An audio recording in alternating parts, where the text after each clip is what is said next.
Akkam jirtu kabajamtoota daawwattoota keenya kan hordofaa jirtan qophiilee OBN irraa simbira gahaa jirudha. Ammarraa kaasee immoo yeroo hundaasaa kana kan simbiraan gahu qophii dargaggootaaf irra jira. Qophii keenya dargaggoota har'aaf moogaa as mooraa Yuunivarsiitii Saayinsii fi Teekinooloojii Adaamaatti argamneerra.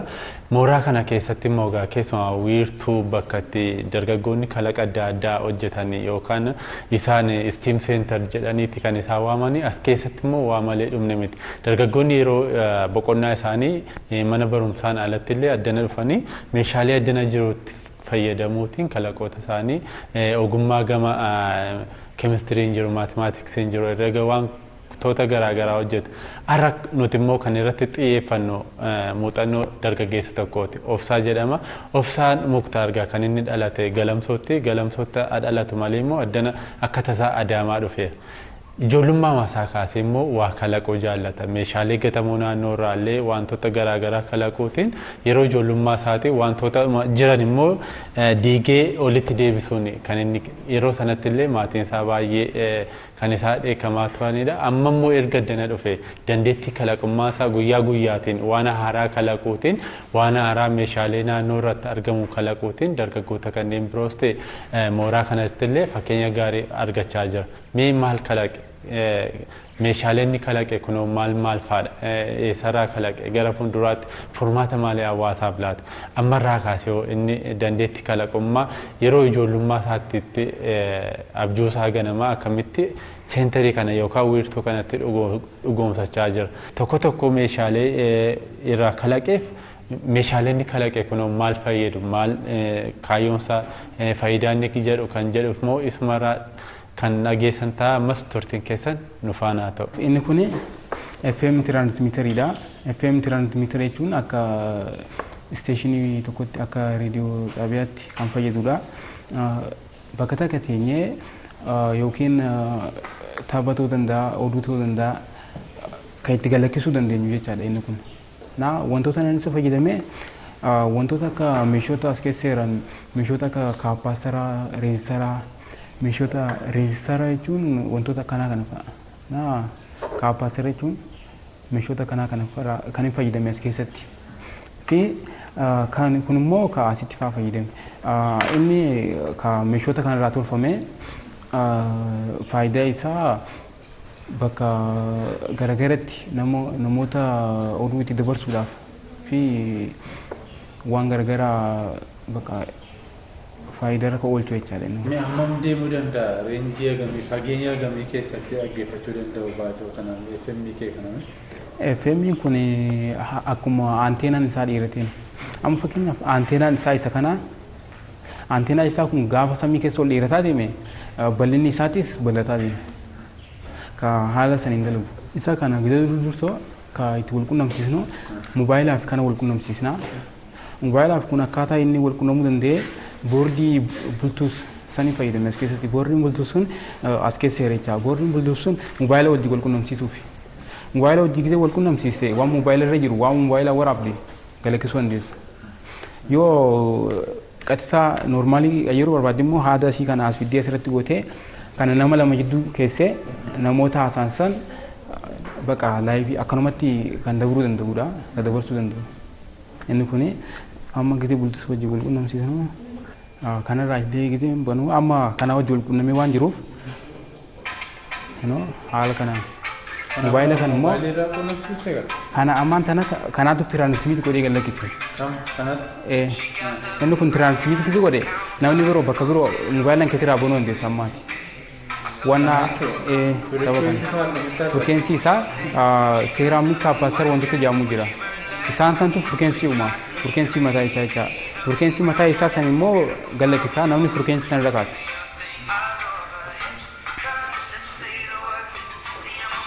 Gizeen asirraa illee bane. Yoo jijjiiruu barbaade amma gizeen jijjiiruu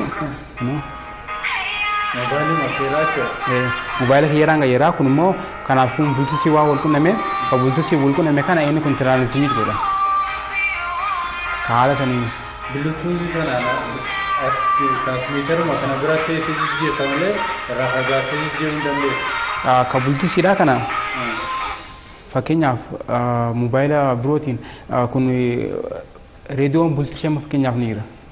Reediyoon bultii sun konneetti godheetuma isumaa taphatu qaba silaa qabu reediyoo bultii ta'e. Kun garuu sababa tiraansmiit godhuu danda'uun dandeettii akkasiisan waan qabaachuu danda'uuf meeshoonni nan keessa fayyadamu. Sababa saniif wantoota isa keessa jiran akka isteeshiniitti akka FM fakkeenyaaf isin bira jirutti akka sanitti anteenaa dhaabee fi alillee akka keessanitti kan inni galaksisuu danda'u.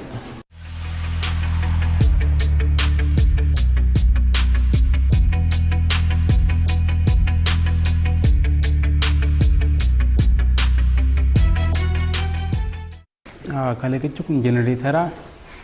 Jenereetarri kun kan dalagu humna waa takka irraa osoo hin fudhatiin firii enerjii ta'e kan dalagudha. Fakkeenyaaf jenereetarri biroo irraa kan isa adda godhu jenereetarri biroo gaaza nyaataa, beenzila nyaataa akkasumas ka ifarraa faa chaarjeera fudhatee kan dalaguu danda'udha. Soolaariinis adurraa kan fudhatee dalaguu danda'udha. Inni kun immoo kan mataa ofii danda'ee kan dalagu. Ofumaaf chaarjii of godhaa kan dalagu bakka birootti chaarjeera hin barbaadu. Tarumata akka ibsiteeti bakka wayii takka irra keessa. Na ka haala saniin dalagu faayidaan isaa immoo jenereetara amma fakkeenyaaf namoonni gaaza itti bitaa itti rakkatanii maal godhaa itti fayyadaman. Na ammas jalaa tabalaashaa maal jaa akkasitti fayyadaman sanii kun amma fakkeenyaaf naannoo baadiyyaa irrattis naannoo magaalaa irrattis haalaan fayyadu. Maal irraa hojjetame? Isa kana kan inni irraa hojjedhe kan akka tiraansfoormara fa'aa kan wantoota jaamanii jiran. Na tiraansfoormara fa'aa tiraanzistara wantoota akkasii san fa'aa kan hin fayyadameen na meeshoonni asirratti argaman kun immoo iswiichii fa'aadha kun. Kan isa guututti banu kun immoo kan humna isaa agarsiisu. Kana ammaan tana kan inni dursootiif kaapaastara jira. Kaapaastara wanti jaamu sun fakkeenyaaf baatirii illee ta'uu danda'a. Taruma takka bichaa chaarjeera goota kaapaastara san. Chaarjeeronni goota gizee inni guute booda isa kanarratti keessaa gizee itti keessa noormaalii yoo fayyadamte dhumuu danda'ami inni. Akka hin dhumneef booltii ja'a qaba dursoo. Booltii ja'an sanarraa immoo tiraansfoormara fa'aa keessa eega seene isteepaappi ta'ee gara booltii 300tti dhufa. Booltiin ja'an sun jecha gara booltii 300tti gizee dhufe ka booltii aawutpuutii 300tti dhufe sanarraa qaxxaleeti booltii isaa xiqqeessinee hanga booltii ja'a isaa fuunee isumaaf deebifnaaf. Humna soorsii dura kaapaasaraa saniif akka isa guutuuf jecha ka isteepaappi ta'e irraa. San booda haala saniin ka isteepaappi ta'e kanarraa guutaa ifumaaf isteepaappi godhaa ifumaaf guutaa kaafu fuulli booltii booltootaaf immoo wantoota gargaaraa itti fayyadamuu hin dandeenye. Meeshoota mana keessa jiran. Boba'aa amma? Amma fakkeenyaaf inni kun kan dalagu sagaleedhaan nama hin jeequ. Na tsatti jeetuma kan dalagu. Na bakka takka zanduuqa tolchitee fi keessee kana keessa keessee haada irraa qaxxalattee kan dalaguu danda'u.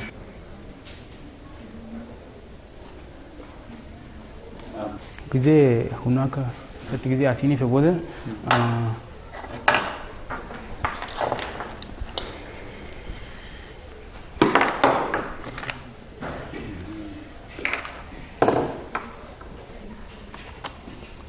haala kanaan ibsuu danda'u jechaadha.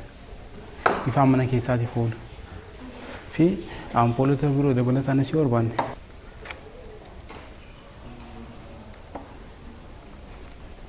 Moobaayilaa fi illee fayyadamuu dandeenyaa. Sa'aatii 24 guutuu hojjechuu danda'a? 24 guutuu hojjeta.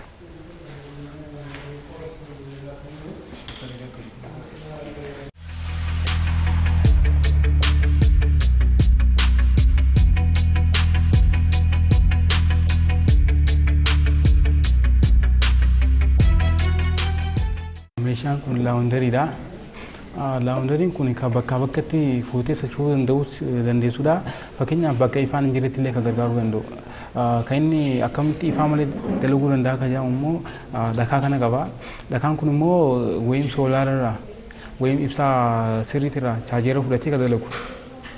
Dhakaa kana tara takka chaarjeera guunnee bakka ifaan hin jirretti itti fayyadamuu dandeenya jecha isa kana. Kan inni irraa dalagame ifaan meeshota kun motora fa'aadha. Motora isaati. Kun immoo meeshota isa akka itti banan fa'aa ka gargaaranidha. Ka asirratti argaman immoo motora kunis inni kunillee motora kanneen immoo iswiichoota gara alaatiin seenanii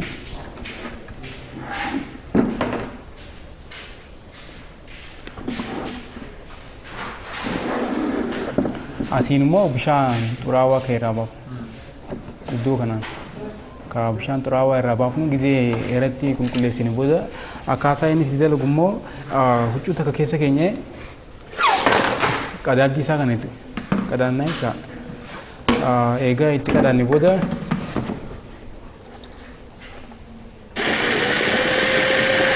haala kanaan dalagaa.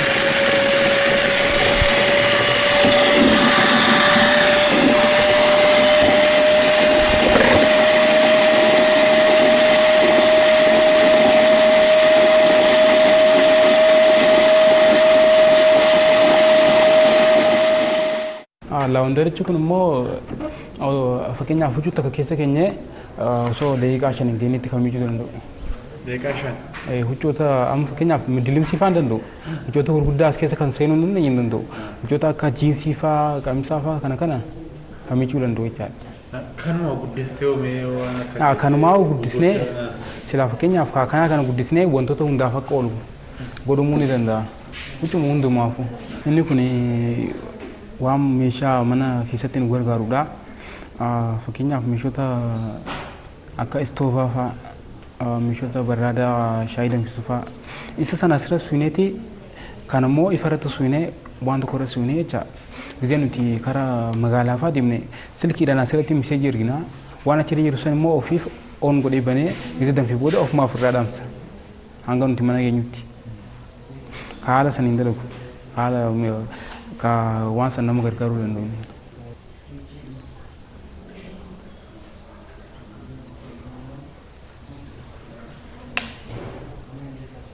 Kita boleh gerak. Semua jalqabsiise. Ni jalqabsiise. Waan oowwoo ta'e ofiif irraa dhaamsa. Waan danfee ofumaaf dhaamsa. Hanga ati mana geessutti waan sun danfee si eegaa waan irra jiru san daleessee si eegaa jecha inni kun.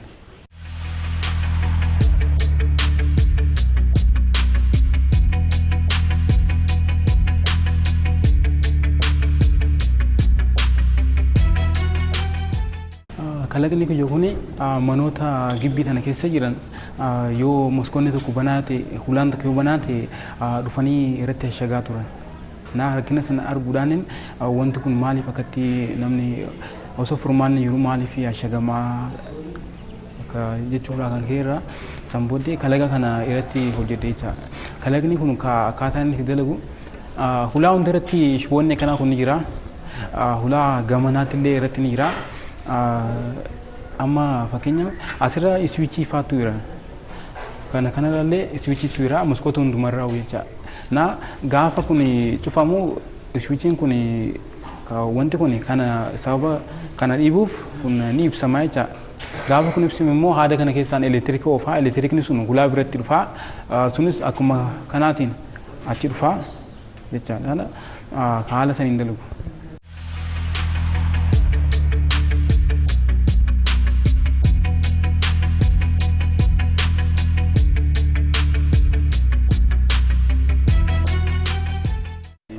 Saayinsii fi teekinooloojii Adaamaa maal si gargaaraa jira? Fakkeenyaaf wanni inni na gargaaraa jiru meeshota fa'aa meeshota itti dalagu jiru fa'aa naa dhiyeessaa jira fa'aadha.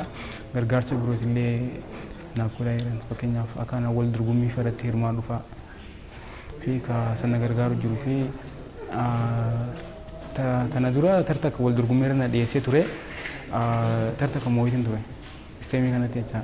Kan mataa kiyya of danda'u amma fakkeenyaaf nama bira ta'ee faana waan jiraatu jiruuf nama bira hanga yerooti malee namni sun firaa si oofuu danda'a beekta.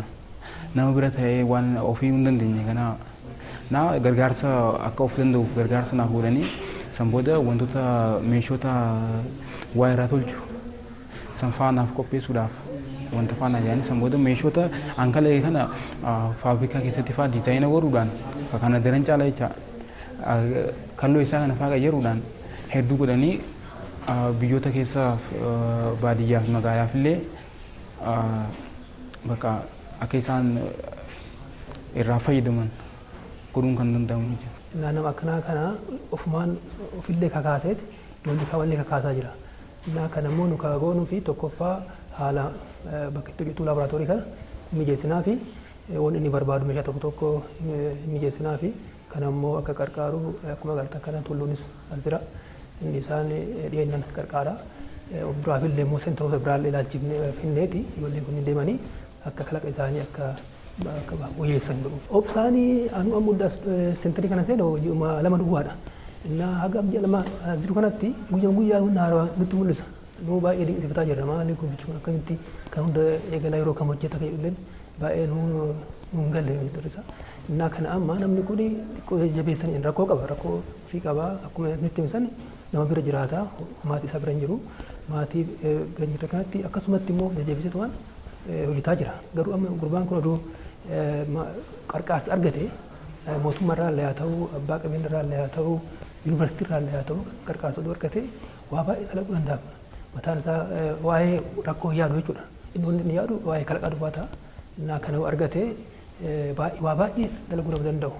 Yeroo fi hin kennaa fi warra dargaggoo qabaniif illee nama fakkeenya ta'uu danda'u. Dubbachuu foote dargaggoo isaanii jechuun barataa kutaa jaati jennee nama dubbachuu dandeenyu miti. Jechuun ani dhugaa nama carraa qabeessa jechuun danda'a akka mataa kootti jechuudha. Maaliif sarkaa kanatti sarkiituuwwan siistamoota kana hojjechuusaa anis jechuun barachaatiin isa duukaa hojjechaa jira malee nama barsiisaa jiru jechuu hin danda'u. Jechuun dandeettisaa sarkaa kanatti baay'ee akkam jechuun baay'ee kan ati eegdu oolidha. Sarkaa yuunivarsiitii irratti nama baratee fakkaata malee sarkaa ganna kutaa jaha baratu fakkaatu. Jechuun kennaan isaan qabu baay'ee hedduu nama kan ajaa'ibudha jechuudha. Ijaan kun amma of danda'ee sammuu bilisaatiin jechuudha. Sammuu cinqii irraa bilisa ta'een osoo hojjetee eessaa akka gahu imaajin gochuu dandeenya hundi keenya jechuudha. Sana waan ta'eef kan eenyuyyuu taanaan jechuudha. Waan qaban duubatti deebi'uu kan hin qabnedha.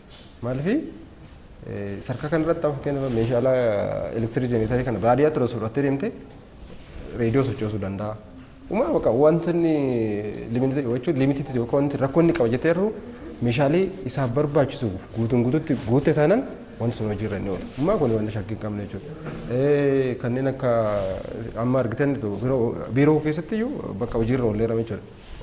Baadiyyaa sanatti mee hojjechuun danda'an jedhee walumaan hojjenne sarkiitii isaa walii xiqqoo irraa fudhatee shiboo waan xiqqootiin wanta kana hojjetee ana fayyadamaan ta'an jira jechuudha biiroo kana keessatti gara fuulduraatti biiroolee hedduurratti gochuu dandeenya. Ani yuunivarsiitii irraa gaafa immoo piroojeektiiwwan hanga kanaa gaba gote kan hojjetee jechuun danda'ama jechuun yoon guddisuu barbaade itti gahuu baate jechuudha. Sanaaf kun wanta baay'ee namatti toludha. Meeshaalee obsaan kalaqaman kunneen egaa tokko tokkoon ilaalaa turtanii akkuma isin ilaalaa turtan immoo yoo hojjetamanii deeggarsa qabaatanii maallaqaan keessumaa yoo invest ta'ee hojii qabatamaan oolee kana caalaa egaa yoo furmaata kaayyoo inni tokko jedhee kalaqeef yoo deeggaramee gara hawaasaatti gadi bu'e dargaggoon kun egaa waan baay'ee meeshaa inni kalaqe kun waa baay'ee faayidaa baay'ee buusuu danda'aadha. Yuunivarsiitiin saayinsii teekinooloojii Adaamaa deeggarsanii godheen as gahuu danda'eera. Ammuma kanayyuu socho'uu danda'eera. Isaanis akka isaan jedhanitti mootummaanis ta'e abbootiin qabeenyaa namni kamuu dirqama lammummaasaa oromummaasaa yoo